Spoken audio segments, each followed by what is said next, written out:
চট্টগ্রাম বিশ্ববিদ্যালয়ে কেন্দ্রীয় ছাত্র সংসদ জাকসু নির্বাচনে ভাইস প্রেসিডেন্ট ভিপি পদে জয়লাভ করেছেন নাটোরের বাগাতিপাড়া উপজেলার পাঁচুরিয়া গ্রামের সন্তান মোহাম্মদ ইব্রাহিম হোসেন রনি।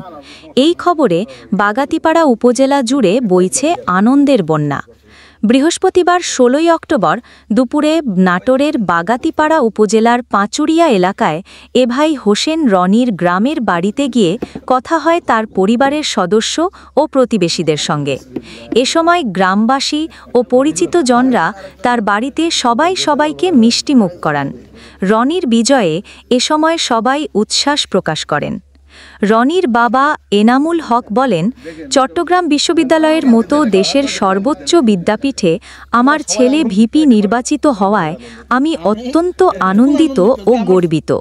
তাকে যারা ভোট দিয়ে নির্বাচিত করেছেন তাদের প্রতি কৃতজ্ঞতা প্রকাশ করছি। আমার ছেলে যেন তার দায়িত্ব সঠিকভাবে পালন করতে পারে সেজন্য সবার দোয়া কামনা করছি। স্থানীয় প্যারাবাড়িয়া দাখিল মাদ্রাসার সুপার ইউসুফ আরেফিন জানান, চট্টগ্রাম বিশ্ববিদ্যালয়ে ছাত্র সংসদ নির্বাচনে চাকসু সহ-সভাপতি ভিপি পদে নির্বাচিত হয়েছেন ছাত্র শিবির সমর্থিত সম্প্রীতির শিক্ষার্থী জোটের ভিপি প্রার্থী, ছাত্র শিবিরের কেন্দ্রীয় কার্যকরী পরিষদ সদস্য, জুলাই গণ অভ্যুত্থানের সম্মুখ যোদ্ধা, বীর চট্টলার বলিষ্ঠ নেতৃত্ব, নাটোরের বাগাতিপাড়ার কৃতির সন্তান ইব্রাহিম হোসেন রনি জয়লাভ করায় আমরা সবাই রনির দোয়া করবেন বলেও জানান তিনি।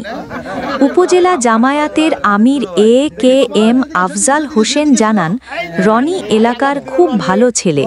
ছোটবেলা থেকেই সে খুব মেধাবী, উপকারের পাশাপাশি সে দেশ ও দশের